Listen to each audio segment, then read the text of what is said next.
만약에 여러분의 남편이 그의 입으로 직접 시댁 식구들을 욕할 때 아내는 어떻게 해야 할까요?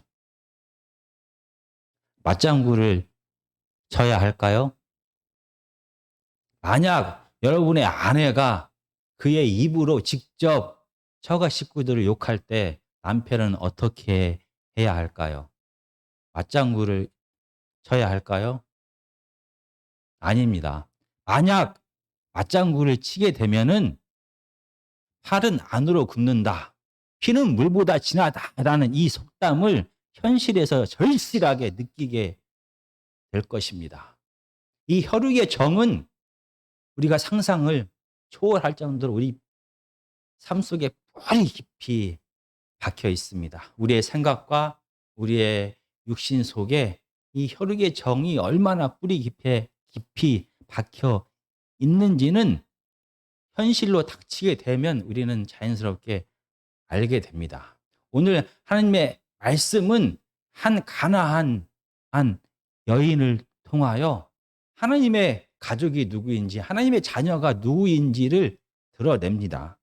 먼저 마태복음 15장 21절과 22절을 먼저 제가 읽겠습니다.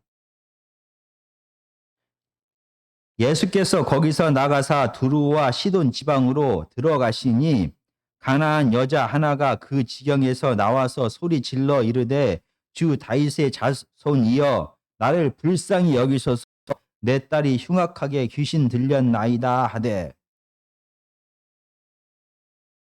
지금 예수님은 갈릴리 지역을 벗어나서 두루와 시돈 지역으로 들어가게 되었습니다. 이 두루와 시돈 지역은 갈릴리 지역에서 48km 또는 80km 정도 떨어진 곳으로 지중해 해안가에 있는 해양 도시입니다. 이 두루와 시돈 지역에 들어갔을 때 한 가나안 여인이 예수님 앞에 나옵니다. 그리고 다윗의 자손이여 라고 소리를 지릅니다. 왜냐하면 이 가나안 여인의 딸이 귀신이 들렸기 때문입니다. 이렇게 간절하게 예수님 앞에 나와 다윗의 자손 예수여 메시아이심을 고백하면서 예수님을 불렀는데 예수님은 어떻게 반응했을까요? 23절입니다. 예수는 한 말씀도 대답하지 아니하시니 제자들이 와서 청하여 말하되 그 여자가 우리 뒤에서 소리를 지르오니 그를 보내소서. 이 간청에도 불구하고 오늘 본문에서는 아무런 소리도 듣지 못한 척합니다. 이런 예수님의 반응에 오히려 제자들이 놀랍니다. 그리고 예수님 앞에 나와서 이 가나안 여인의 소원을 가나안 여인이 부르는 것을 들어주십시오라고 말을 합니다. 아마 제자들은 그 전에도 이방인들의 병 문제에 대하여 예수님이 무시한 것이 아니라 그들의 병을 고쳐주었던 것을 기억했을 것입니다. 물론 마태복음에서 그 전에 이방인의 병을 고쳐주었던 것은 유대 땅 아니었습니다. 그런데 이 가나안 여인의 간절한 외침과 그리고 제자들의 부탁에도 불구하고 그 다음에 예수님의 반응이 나오게 됩니다. 24절입니다. 예수께서 대답하여 이르시되 나는 이스라엘 집에 잃어버린 양 외에는 다른 데로 보내심을 받지 아니하였노라 하시니. 나는 이스라엘 집에 잃어버린 양 외에는 내가 구할 의무가 없다라고 말합니다. 지금 마태복음 15장 24절은 마태복음 10장 5절과 6절을 생각하게 합니다. 제가 읽어보겠습니다. 예수께서 이 12를 보내시며 명하여 이르시되 이방인의 길로도 가지 말고 사마리아인의 고을에도 들어가지 말고 오히려 이스라엘 집에 잃어버린 양에게로 가라. 그러면은 지금 마태복음 15장 24절 역시 이스라엘 집에 잃어버린 양에 대하여 얘기합니다. 그러면 예수님이 생각하시는 이스라엘 집에 잃어버린 양은 하나님을 떠난 이스라엘 백성들, 유태인들만 말하는 것입니까? 다시 한번 우리가 이 문제를 생각하면서 25절을 보시겠습니다. 여자가 와서 예수께 절하며 이르되 주여 저를 도우소서. 이렇게 2번이나 거절당했음에도 불구하고 이 가나안 여인은 포기하지 않았습니다. 그리고 예수님 앞에 더 가까이 나옵니다. 그리고 주여 도와주십시오 라고 간절히 기도합니다. 간구합니다. 그리고 엎드려 절합니다. 이 정도로 간절히 구했으면, 부탁했으면 들어주는 게 인지상정입니다.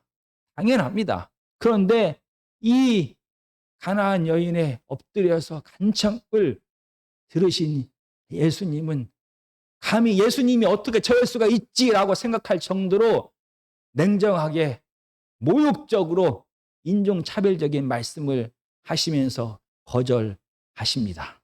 26절입니다. 대답하여 이르시되 자녀의 떡을 취하여 개들에게 던짐이 마땅하지 아니하니라. 이 가나안 여인의 간청에도 불구하고 오늘 본문에서는 예수님은 냉정하게 모욕적으로 이렇게 말합니다. 이스라엘 백성 유태인들은 자녀이고 너희는 개다라고 말하는 것입니다. 그러므로 이방인 너희들 개에게 줄 떡이 없다라고 모욕적으로 말씀하셨습니다. 지금 3번이나 이 가나안 여인의 간구를 예수님은 거절하셨습니다. 마지막 거절은 상상할 수도 없는 모욕을 받으며 무시를 받으며 자존심이 상한 상태에서 거절을 받게 됩니다. 이렇게 3번이나 거절했으면 그만두는 게 당연합니다. 이렇게 강하게 거절한 사람의 마음을 바꾸는 것은 정말로 힘이 듭니다. 거기에 더해서 이렇게 자존심까지 상하면서까지 그 일을 계속할 이유는 없어 보입니다. 아무리 그분이 주 다윗의 자손 메시아라 할지라도 자존심 상하면서까지 그분 앞에 더 나아갈 이유가 없어 보입니다. 그런데 이 가나안 여인은 달랐습니다. 이 가나안 여인은 여기서 포기할 수가 없었습니다. 왜냐하면 이 가나안 여인은 다른 길이 없다라는 것을 잘 알았습니다. 이 두로와 시돈 이 도시는 지중해에 있는 도시로서 페니키아의 중요한 무역의 중심지인 도시입니다. 이 페니키아의 두로와 시돈은 해상 무역을 통하여 부유한 도시였습니다. 그리고 이사야 23장에서도 나타나듯이 보통 이 바닷가에 있는 도시들은 많은 우상들을 섬겼습니다. 아마 이 가나안 여인은 자기의 사랑하는 딸을 위하여 이 그녀가 할 수 있는 모든 것을 다 했을 것입니다. 많은 재물을 드려 이방 신들에게 열심히 제사를 드렸을 거고 많은 돈을 들여서 좋은 의사를 통하여 이 귀신의 병을 낫기를 원했을 것입니다. 많은 주술가와 무당들을 통하여 주술을 통하여 이 귀신을 내쫓는 일을 행했을 것입니다. 많은 재물로도 의술로도 이방신으로도 주술가로도 무당으로도 도저히 이 귀신에 사로잡힌 자기 딸을 구원할 수가 없었습니다. 사랑하는 딸이 괴로워하는 고통 중에 살아가는 것을 눈으로 볼 수밖에 없었습니다. 그런데 이 가나안 여인은 마침내 다윗의 자손 예수의 소식을 듣게 됩니다. 바로 이 두로와 시돈은 갈릴리 지역 위에 있습니다. 아마 예수님에 대한 소문을 분명히 들었을 것입니다. 그분이 보리떡 5개와 물고기 2마리로 5,000명을 먹이신 이 기적도 들었을 것이고, 사람으로서 할 수 없는 무리를 걷는 기적도 들었을 것이고, 사람이 살릴 수 없는 모든 각종 병들을 다 고치시는 능력 있는 분이다라는 소식도 들었습니다. 거기에 더해서 이 나사렛 다윗의 자손은 귀신 들린 자를 내쫓아 그를 구원하셨다라는 소식을 듣게 되었습니다. 바로 그 구원자, 자기 딸을 이 죽음에서, 이 귀신에서 해방시켜줄 예수님이 지금 눈앞에 있는 것입니다. 그분의 마음만 돌리면 자기 딸이 구원받을 수가 있습니다. 비록 소문과 달리 냉정하고 못된 말을 하는 거친 사나이이지만 이 가나안 여인은 예수님을 포기할 수가 없었습니다. 아니, 정직하게 말하면 자기 딸을 포기할 수가 없었습니다. 그래서 더 간절했던 것입니다. 그녀의 간절함은 이 냉정하고 인종차별적인 예수님의 말 속에 담긴 작은 희망을 발견하게 됩니다. 26절을 다시 한번 읽어보겠습니다. 대답하여 이르시되 자녀의 떡을 취하여 개들에게 던짐이 마땅하지 아니하니라. 여기서 사용된 개라는 단어는 이 마태복음 7장과 누가복음 그리고 빌립보서 등 이렇게 신약에서 사용되어진 개라는 단어와 다릅니다. 일반적으로 오늘 본문을 제외한 다른 하나님의 말씀에서 사용된 개는 큰 개, 거리의 개를 말합니다. 그런데 마태복음 15장 오늘 본문에서 사용된 이 개란 단어는 작은 개, 집안에서 키우는 개를 말합니다. 물론 거룩하다라고 생각하는 유태인의 입장에서는 그 개가 크기가 크던 작던 집안에서 키우던 거리에 있는 개든 상관없이 모두 다 부정한 짐승입니다. 그러나 이 유태인들이 생각하는 개와 돼지처럼 여기는 이 이방 여인, 가나안 여인에게는 이 집안에서 키우는 개란 단어가 희망이 될 수가 있는 것입니다. 이 개는 집주인의 자녀들과 함께 친구처럼 아마 집 안에서 키우게 될 것입니다. 요즘으로 말하면은 집에서 키우는 반려견이라고 할 수 있습니다. 그래서 이 여인은 예수님 앞에 다시 한번 간절히 구합니다. 27절입니다. 여자가 이르되 주여 올소이다마는 개들도 제 주인의 상에서 떨어지는 부스러기를 먹나이다 하니, 이 가나안 여인은 예수님 앞에 간절히 고백합니다. 저는 유태인이 아닙니다. 제가 하나님의 자녀의 몫을 구할 수가 없습니다. 그러나 개 같은 나도 주인과 주인의 자녀들의 상에서 떨어지는 부스러기를 먹습니다. 저에게 이 부스러기 같은 은혜를 주십시오.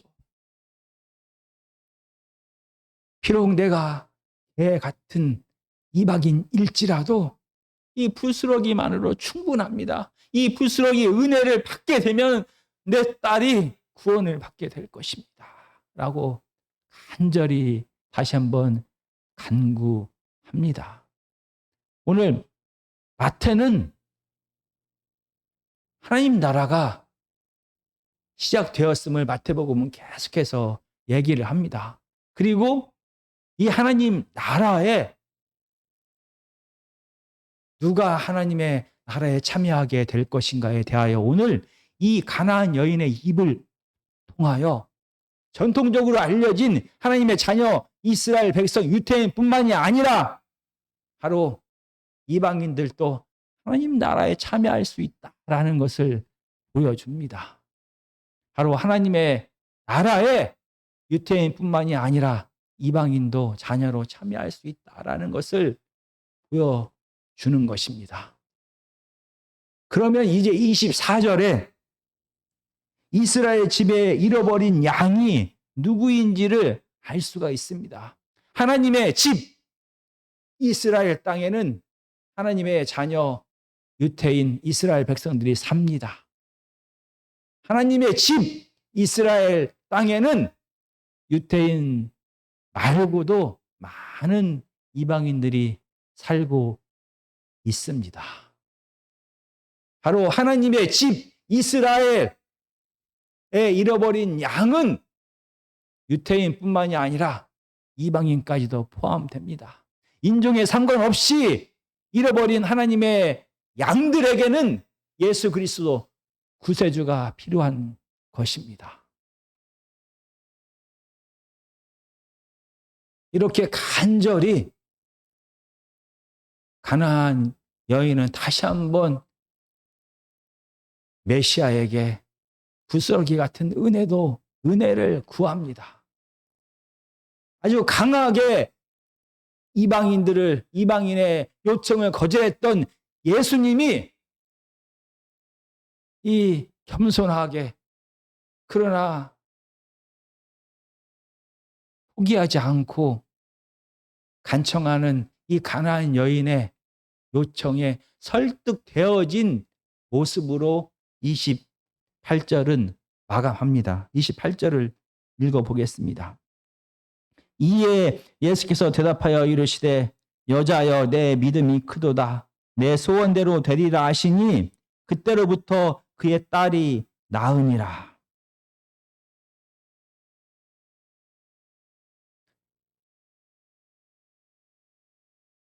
마태복음에서 믿음 때문에 믿음으로 칭찬받은 사람은 이방인밖에 없습니다. 백부장이 마태복음 8장에서 칭찬을 받았고 오늘 본문에서 가나안 여인이 믿음이 크다라고 칭찬을 받게 됩니다. 그리고 이 칭찬의 의미는 하나님 나라에 이 여인이 초대받았다라는 그런 것을 포함합니다. 하나님의 임재와 통치가 이 여인에게 임했다라는 뜻입니다. 그 결과 하나님의 임재와 통치를 안에 머물게 된 이 불쌍한 여인의 딸은 구원을 받게 되었습니다. 생명 안에 거하게 됨을 통하여 회복되었고 모든 사탄과 죄의 얽매임에서 풀리게 되었습니다. 오늘 마태복음 15장 21절부터 28절까지는 이 가나안 여인을 통하여 하나님의 자녀가 누구인지에 대하여 말합니다. 이 같은 사건을 기록한 마태복음 7장 26절에 보면은 이 여인에 대하여 이렇게 말합니다. 그 여자는 헬라인이요 수로보니게 족속이라 자기 딸에게서 귀신 쫓아내 주시기를 간구하거늘. 같은 사건을 기록한 마가복음은 이 여인에 대하여 수로보니게 사람이다라고 말을 했습니다. 기록했습니다. 그런데 마태복음은 이 여인을 향하여 가나안 여인이다라고 기록합니다. 특별한 의미를 마태는 얘기하고 싶었던 것입니다. 그리고 이 가나안 여인이 메시아이신 예수님께 와서 구했던 것은 축귀, 귀신을 쫓아내 달라라는 것입니다. 다른 기적들과 다르게 축귀는 귀신을 쫓아내는 것은 그 의미가 조금 다릅니다. 바로 사탄이 다스리고 있는 이 세상에 하나님의 나라가 시작되었다라는 그 뜻입니다.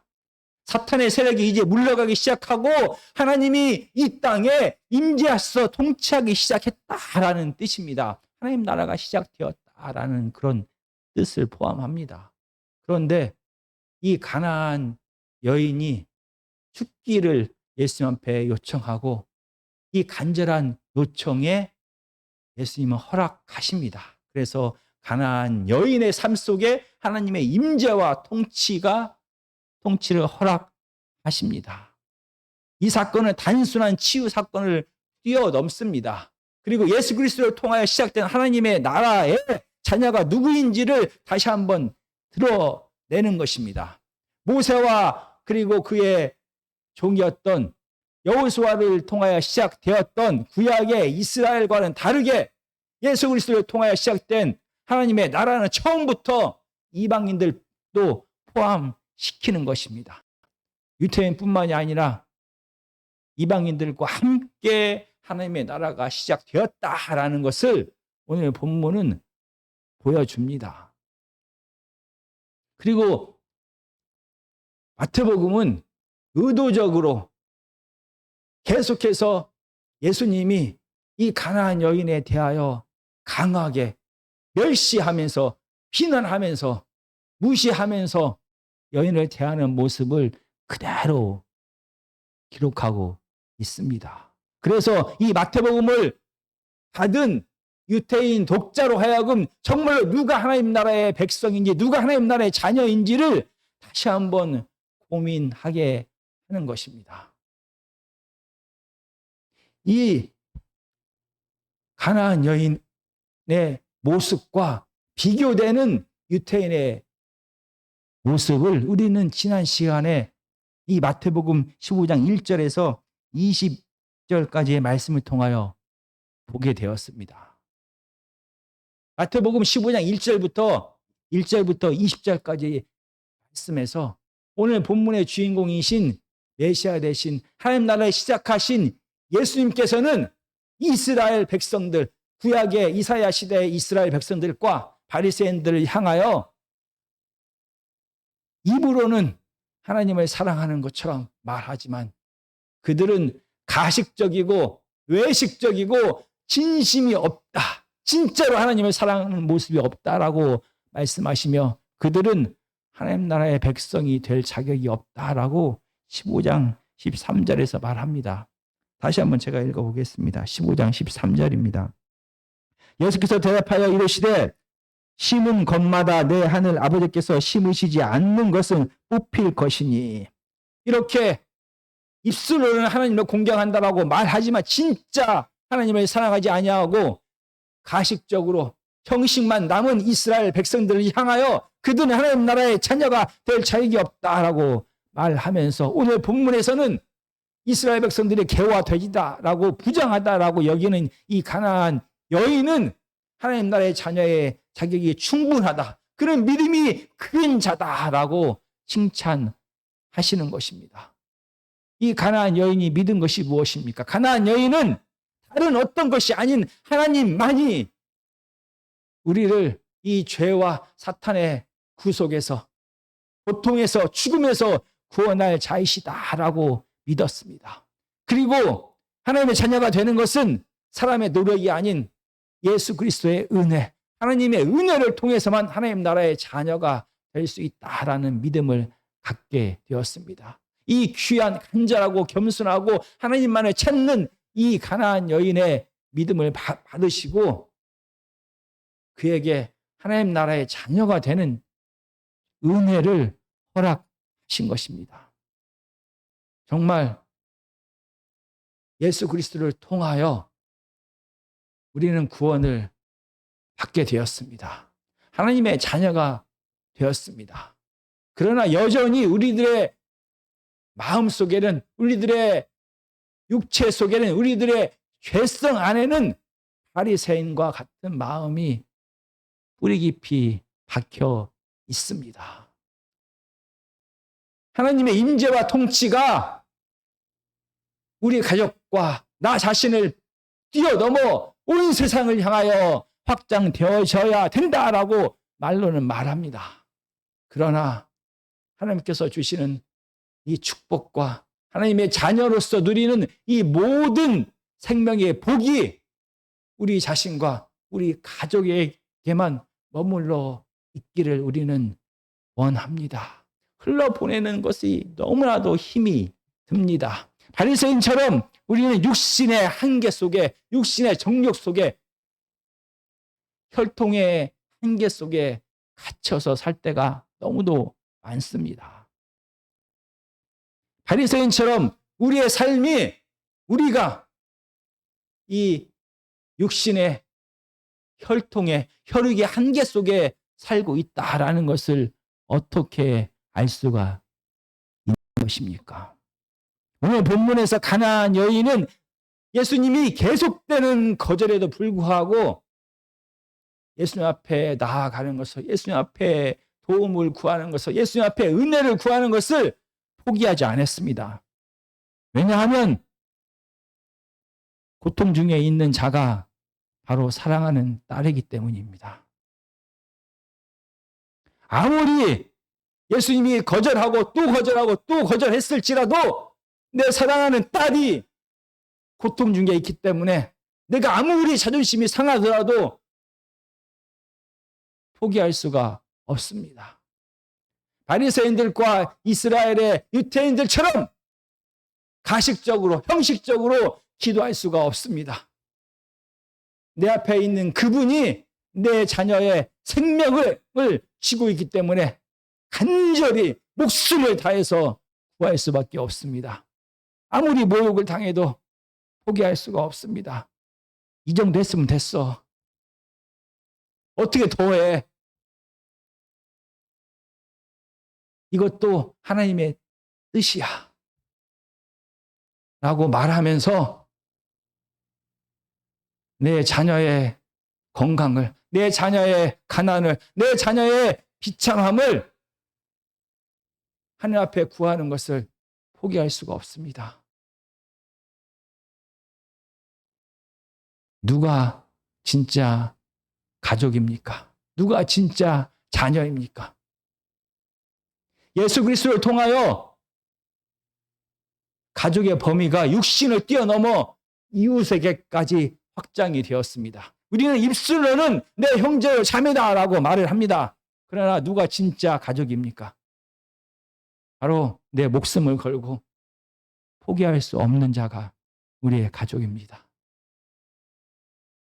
아무리 힘들고 어렵고 하나님의 뜻이 우리의 삶 속에 나타나지 않는 것 같다 보여도 멈출 수가 없습니다. 포기할 수가 없습니다.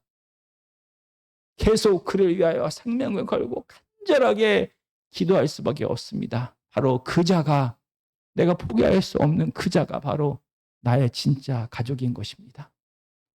정말 언제쯤이면 우리의 이웃을 향하여 내 자녀와 내 부모가 아파하고 힘들어하고 가난하고 하나님의 도움이 필요한 것처럼 그렇게 간절하게 그들을 위하여 우리가 기도할 수 있는 것입니까?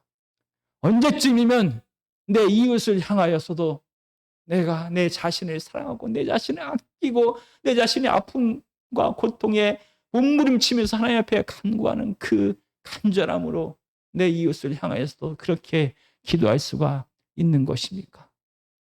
누가 가족인지는 말이 아닌 우리의 마음이 압니다. 절대 포기할 수 없는 자. 그래서 하나님 앞에 생명을 걸고 기도를 멈출 수 없는 자가 진짜 우리의 가족입니다. 정말 언제쯤이면 우리의 돌같이 굳어진 마음이 갈아엎어져서 우리의 이웃을 향해서도 이런 간절함이, 이러한 포기하지 않는 마음이 생기게 될지 하나님 앞에 우리는 울부짖어야만 하는 것입니다. 하나님의 자녀는 하나님처럼, 예수님처럼 같은 마음을 가진 자입니다.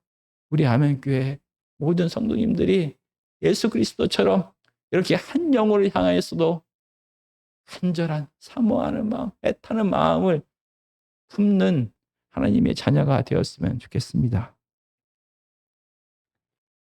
450